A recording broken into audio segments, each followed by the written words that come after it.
welcome once again to Tess Ranyo's Cooking. Merry Christmas nga pala sa inyo lahat, guys. I hope you enjoy your holiday. So, ganyan guys. So, since na sigurado itong holiday na to, puro karne tayo. So, gawa muna tayo ng tuna patties. So, guys, for our tuna patties recipe, gagamit tayo ng, of course, tuna. Ito yung ginamit kong tuna, guys. So, dinrain ko na siya. Tinanggal ko na yung vegetable oil niya sa tuna. And then, gagamit din tayo ng onion, stalks, and then chopped onions. We're also going to use garlic, chopped garlic.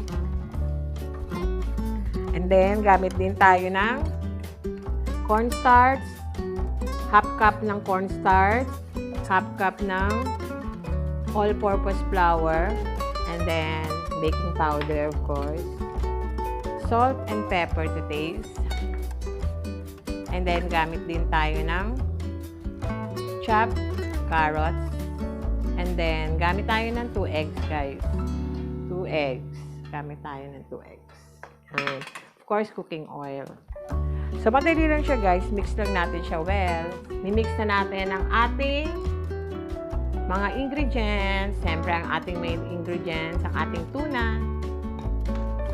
Mix lang siya, guys.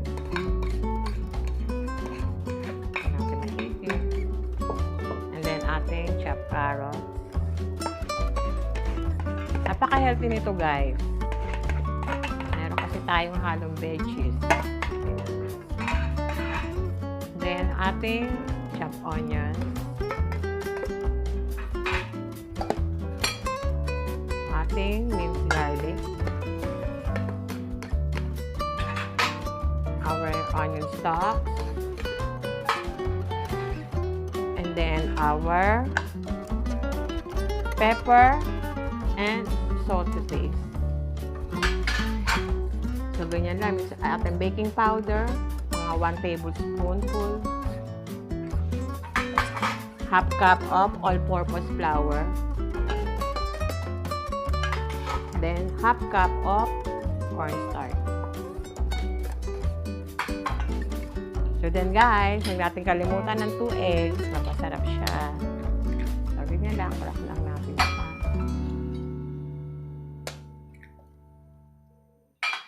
Then, mix natin. Just mix, guys. Mix natin siya. So, mix natin maigi.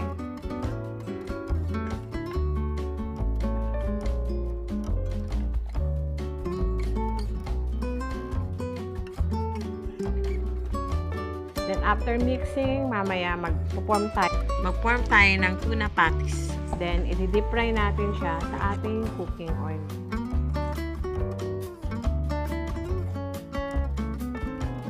Mix natin maigi, guys.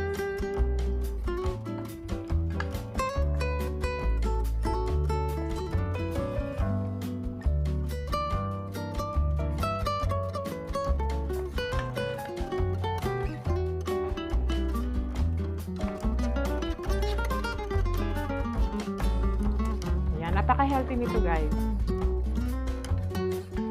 Siyempre, with carrots, of course, onion leaves, and eggs.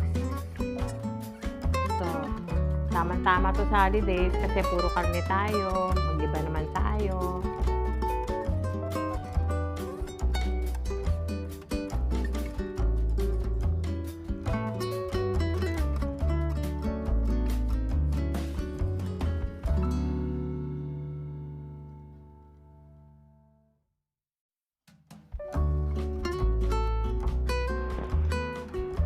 Guys, so mainit na ang ating pan.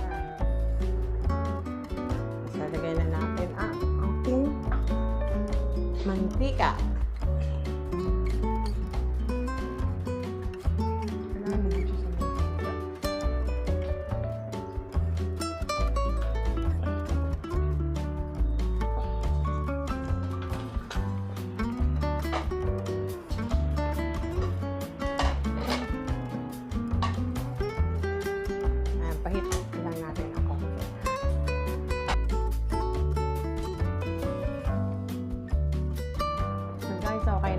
ating pan.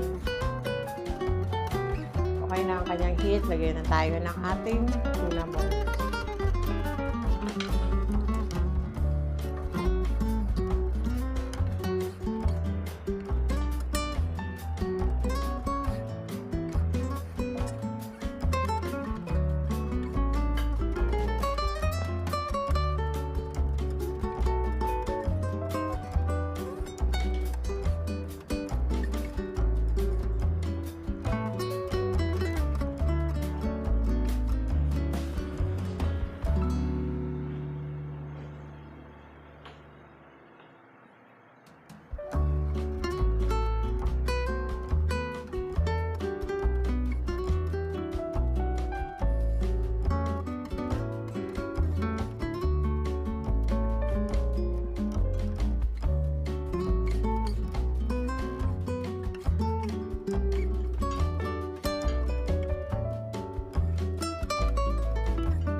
Low heat lang tayo guys ha, baka masunog kasi siya.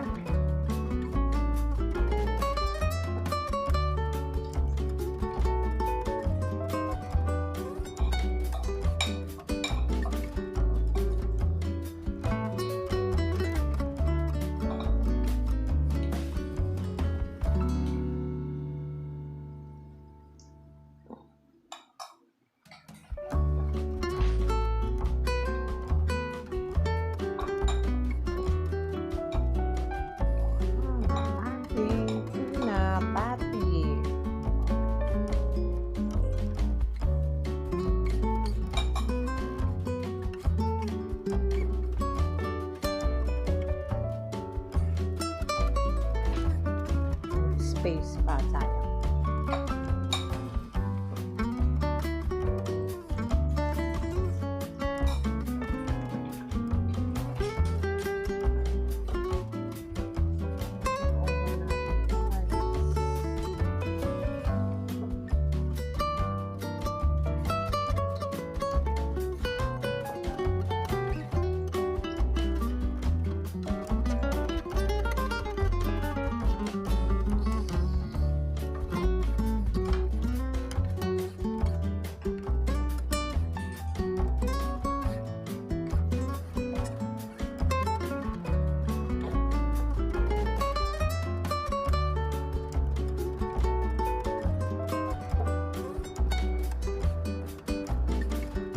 Guys, ang ating tuna patty.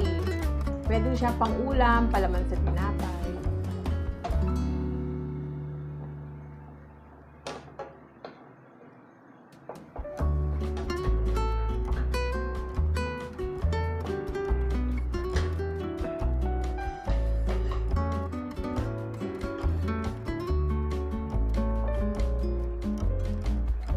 Masarap nito guys. Para hindi tayo puro karne. Tuna patty na tayo.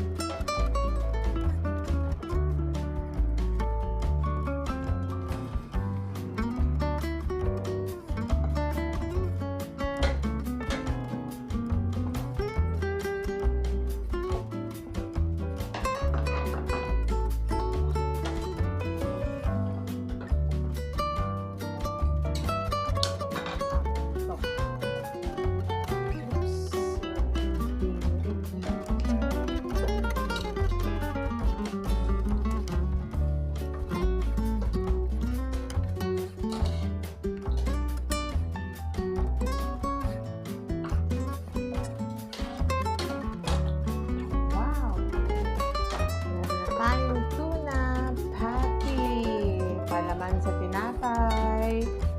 Pwede siya pang ulam guys. Para hindi tayo puro karne. Diba? Tuna patty naman tayo.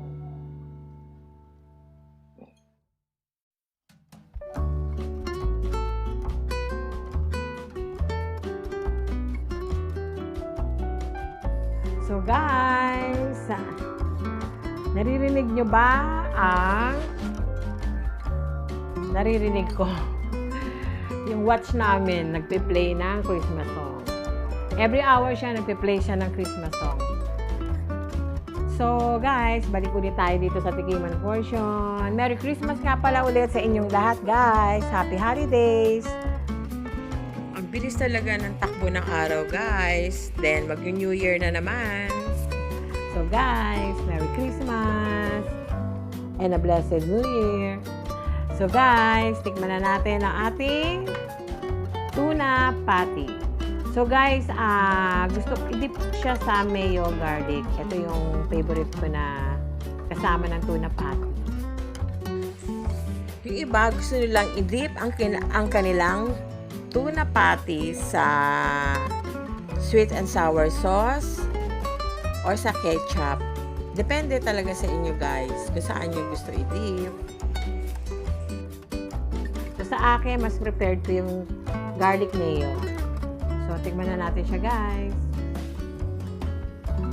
Tikman na natin. Kasi sarap po. May cheese to eh. Garlic mayo. Cheese. Mayo. Yan. Parang ko na sa 5-star hotel. Grabe na sarap. Sarap kayo. Actually, pwede mo siyang iulam, merenda, palaman sa tinapay. Sarap guys. Ito kasi yung ginawa ko to. UP mayo, nilagyan ko na ng garlic powder and konting cheese. Ayan siya guys. Sarap.